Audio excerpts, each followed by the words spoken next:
ભાઈ છે, ભાવનાભાઈ છે કે આપણને બધાને અહીંયા ભેગા કર્યા છે અને ખાસ કરીને યંગ જનરેશન જે અહીંયા જોવા છે કે તમને અહીંયા ભેગા કર્યા, તમને અહીંયા લાવ્યા.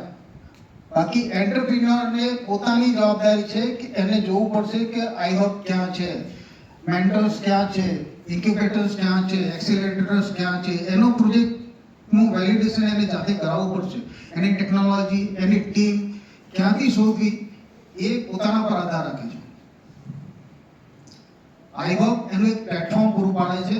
એટલે જ કહું છું કે 25 વર્ષ પહેલા આવું ક્યાંય નહોતું, એટલા માટે હું ફેલ થયો. જનરલી બિઝનેસમાં એવું હોય કે તમારી પાસે આઈડિયા સમયથી પહેલા આવી જાય તો તમને એટલો વધારે સમય મળે સફળ થવા માટે. પણ છતાંય જો ફેલ થાવ તો કારણ એટલું જ કે તમે બધા રિસોર્સિસ છે અવેલેબલ નથી, તમે એને મેનેજ નથી કરી શકતા. તો તમે મેનેજ નથી કરી શક્યા એટલા માટે તમે એને એક સ્કેલ પર લઈ શકીએ. તો આઈ હબ આવી સંસ્થા ગુજરાતમાં છે. મોટાભાગના લોકોને ખબર નથી હોતી, યુવાનો બધો ખાસ કદાચ કોલેજમાં જે યુવાનો છે એને ખબર છે, મોટી મોટી યુનિવર્સિટીમાં. અને હવે દરેક યુનિવર્સિટીમાં ઇન્ક્યુબેટર છે, એક્સેલરેટર છે. તો આપણો પ્રયત્ન હોવો જોઈએ કે દરેક આપણા સમાજમાં દરેક જે બી યુવાનો છે નાનો મોટો ધંધો કરી રહ્યા છે એ લોકો ઇનોવેશનમાં આવે. ઇનોવેશનમાં આવશો તો એમનું સક્સેસ જે જર્ની છે બહુ એક સ્ટીપ થઈ શકે, એક્સપોનેન્શિયલ થઈ શકશે અને ઝડપથી થઈ શકશે. બીજી એક બે વાત હતી તો ઝેરાસિંહ જાડેજાનો જે પ્રોજેક્ટ છે ખૂબ જ ઇન્ટરેસ્ટિંગ છે. હું હાઇડ્રોજનમાં છું એટલે એક સવાલ તમને પૂછું કે તમે અત્યારે કદાચ તમારો ફ્લાઇટ ટાઈમ હશે 2 કલાક કે 4 કલાકનો હશે અને તમારે 4 દિવસનો કરવો તો શું કરશો? તમારો ડ્રોનનો ફ્લાઇટ ટાઈમ જ્યારે તમે ડ્રોન ઉડાડો છો તો 2 કલાક કે 4 કલાક બેટરીનો જે તમારું કેપેસિટી હશે એ કેટલી કેપેસિટી હોય? 2 કલાક, 4 કલાક? એમાં એવું હોય 3 પ્રકારનું થાય કે બેટરી ઉપર, ટેથરિંગ અને એન્જિન ઉપર. હવે મોસ્ટ ઓફ વધારે પાવર જ્યારે વધારે લોડ કેરી કરવું હોય ને તો બેટરી ઉપર કરવું પડે. જેમ કે 200 kgનો લોડ હોય ને તો બેટરી અને ટેથરિંગ બે સિસ્ટમમાં ચાલે.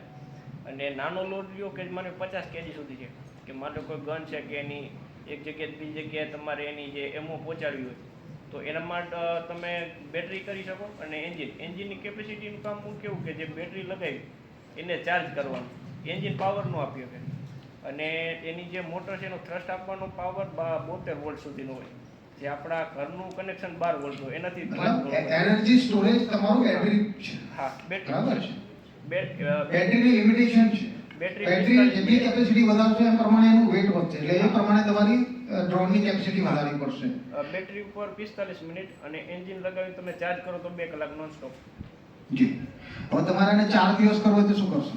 એકથી વધારે ડ્રોન શક્ય નથી. એ શક્ય છે ફક્ત હાઇડ્રોજનથી. શક્ય છે પણ વિટોલ ઉપર જવું પડે. અને હાઇડ્રોજનમાં શું તકલીફ છે કે હાઇડ્રોજનનું જે રાખવાનું હોય ટેન્ક રહ્યું, ટેન્કનો લોડ વધી જાય. પ્લસ હાઇડ્રોજનની બીજી એક છે કે હાઇડ્રોજન ગેસિયસ ફોર્મમાં છે, એને લિક્વિડ ફોર્મમાં કન્વર્ટ કરવું પડે પછી ફ્યુલમાં ઉપયોગ કરવો. એટલે લિક્વિડ ફોર્મમાં કન્વર્ટ હાઈ પ્રેશરમાં એને આપણે પ્રેશરાઇઝ કરીને ગેસિયસ ફોર્મમાં 700 bars ઇઝ સ્ટાન્ડર્ડ નાઉ. એટલે એમાં તમે 3 દિવસ 4 દિવસ સુધી જનરલી સર્વેલન્સ, ડિફેન્સ સર્વેલન્સમાં આ ટેકનોલોજી યુઝ થાય છે. એમાં કંઈક કામ કરવું તો આપણે વાત કરીશું. ખૂબ જ સરસ એમાં ઘણા પ્રોજેક્ટ્સ આવી રહ્યા છે. ડિફેન્સમાં ઘણી બધી રિક્વાયરમેન્ટ છે. તમે આ લાઈન પર વિચારો. સર આપણે હાઇડ્રોજનમાં ગ્રીન હાઇડ્રોજન કરવું હોય તો કઈ રીતે થઈ શકે? ગ્રીન હાઇડ્રોજન એટલે ફક્ત તમારે સોલર પેનલ હોવું જોઈએ. તમારો source of electricity should be green. તો એમાં સોલર હોય છે કે વિન્ડ હોય છે કે? મારી પાસે વીઘાની જમીન છે તો મારે એમાં હાઇડ્રોજનનો પ્રોજેક્ટ કરવું તો કેટલો ખર્ચ આવે? કેટલી સાઈઝનો કરવો છે? 1 વીઘામાં કેટલો થઈ શકે? અને એને કોસ્ટિંગ કેટલું? વોલ્યુમ પર હશે પણ સર, વોલ્યુમ પર હશે ને. પર કેજી માનો 10 kg નો પ્લાન્ટ હોય તો કેટલો ખર્ચ આવે અને શું શું વસ્તુ છે અને એ આપણે વાત કરીએ. હા, એ વાત કરીએ. મેગાવેટ સ્કેલ પર જવું પડે. એનું યુઝ છે પછી તમારે એનું કોમર્શિયલ વાયબિલિટી બી જોવી પડશે. તમે ક્યાં યુઝ કરશો એને એ પછી આપણે અલગથી એક અલગ વિષય છે, એના માટે ડિટેલમાં વાત કરીએ. બીજું બેનભાઈ અનુભવ જી, એમનો પણ પ્રોજેક્ટ ખૂબ સરસ છે. મારી દીકરી નેચરોપેથી કરેલું છે અને અત્યારે કેનેડામાં છે. ઇન્ડિયાથી નેચરોપેથી કરી ત્યાં જઈને મેન્ટલ હેલ્થ કર્યું અને ત્યાં અમે જોઈએ છે, હું પણ ગયા વર્ષે જઈને આવ્યો કે ત્યાં મેન્ટલ હેલ્થના બહુ જ ઇસ્યુઝ છે, ખાવા પીવાના જે પ્રોબ્લેમ છે, કારણ કે એ લોકોને આપણે જેવું ખાતા નથી. એ લોકો મેક્સિમમ એ લોકો બેકરી પ્રોડક્ટ્સ ખાતા હોય છે, એટલે એના કારણે જે હેલ્થ ઇસ્યુઝ થતા હોય છે. એમાં આ બેન્ડની જે પ્રોડક્ટ્સ છે ત્યાં એક્સપોર્ટ થાય તો ખૂબ જ મોટું માર્કેટ, નોર્થ અમેરિકન માર્કેટ ખૂબ જ મોટું છે. तो आपने अपन एक्सप्लोर करવું જોઈએ, आपको करना चाहिए. तो अगर कुछ हेल्प चाहिए, मैंने मेरे डिटेल में दोनों को बोला है, तो उन्हें दोनों, मेरी 2 बेटी है, वह दोनों वहाँ पर हैं. आपने ग्रेजुएशन कर लिया है, स्टडीज खत्म हो गई है, अभी आपको अपना एक स्टार्टअप करना है. आप जॉब करो साल 2 साल 3 साल के लिए ठीक है, लेकिन अपना स्टार्टअप करो अपने फील्ड में. आपने दोनों, एक IT में है, एक हेल्थ केयर में है. तो अगर कुछ हेल्प चाहिए आपको तो मुझे बताना, हम उसी के लिए सोच रहे हैं. तो thank you very much. I have and Bhavnaba, particularly Viral Singh, आपने सबको यहाँ पर इकट्ठा किया.